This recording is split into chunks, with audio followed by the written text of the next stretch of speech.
Alhamdulillahi Rabbil Alamin wassalatu wassalamu ala ashrafil anbiya'i wal mursalin wa ala alihi wa sahbihi ajma'in wa man tabi'ahum bi ihsanin ila yaumiddin amma ba'd.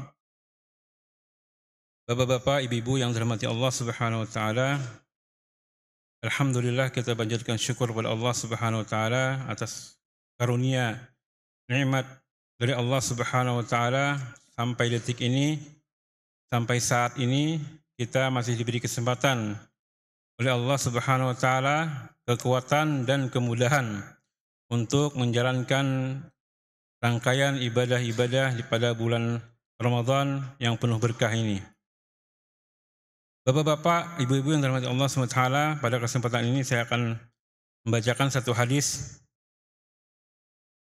yang mana diriwayatkan oleh seorang sahabat, yaitu wa an Abi Kabsyah al-Anmari radhiyallahu anhu annahu sami'a Rasulullah sallallahu alaihi wasallam yaqul thalathun uqsimu alaihinna wa uhaddithukum hadisan fahfazuhu. Dari Abi Kabsyah al-Anmari, semoga Allah meridainya, bahwasanya dia mendengar Rasulullah sallallahu alaihi wasallam bersabda, 3 perkara yang aku bersumpah atasnya. Maksudnya 3 perkara ini sangat penting. Wa uhadditsukum, dan aku akan mengajak kalian berbicara kepada kalian 3 perkara ini. Fahfazu, hafalkan, kata Nabi sallallahu alaihi wasallam.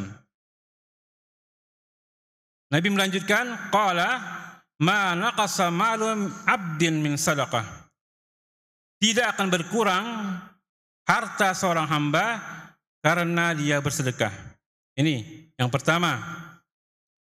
Kemudian wala dhulima 'abdun mazlamatan sabara 'alaiha illa zadahu Allahu 'izzan. Tidaklah seorang hamba dizalimi, hartanya diambil atau badannya disakiti, kemudian dia bersabar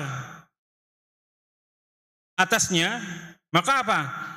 Tidaklah kecuali Allah akan tambahkan kepada dia kemuliaan. Jadi yang pertama apa? Tidak akan berkurang harta seorang hamba disebabkan karena sedekah. Dan tidaklah seorang hamba bersabar atas kezaliman yang dia alami, kecuali dia akan ditambahkan kemuliaan oleh Allah Subhanahu wa ta'ala. Wala fataha abdun baban mas'alatin.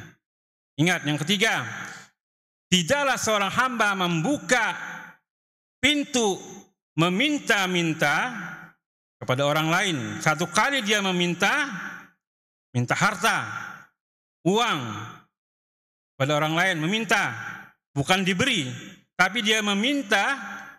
Apa kata Nabi sallallahu alaihi wasallam? Illa fatahallahu alaihi baba faqrin. Kecuali dia akan dibuka pintu kefakiran kepada dirinya. Bisa jadi dia sudah kaya, tapi dia masih miskin, merasa miskin, masa fakir. Atau yang kedua, dia tidak pernah kaya, bahkan menjadi orang miskin terus. Karena sekali dia meminta kepada orang lain harta, bukan diberi, meminta, maka Allah Subhanahu wa ta'ala akan bukakan dia pintu kefakiran. Susah dia menutupnya. Sekali dia meminta, maka pintu kefakiran kepada dia akan terus terbuka.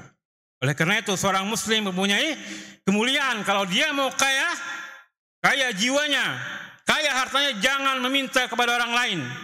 Jangan minta. Kalau dia meminta, maka dia telah membuka pintu kefakiran kepada dirinya. Kita lihat banyak orang minta, tidak pernah kaya dia, fakir terus. Atau dia kaya tapi hatinya serasa miskin terus, tidak cukup harta dia. Ini yang ketiga yang diwasiatkan oleh Rasulullah sallallahu alaihi wasallam. Yang pertama, tidak akan berkurang harta seseorang karena bersedekah. Yang kedua, tidaklah seseorang dizalimi, hartanya diambil ataupun dirinya dianiaya oleh orang lain, kemudian dia bersabar, maka Allah akan menambahkan kepada dia kemuliaan. Kemudian yang ketiga apa?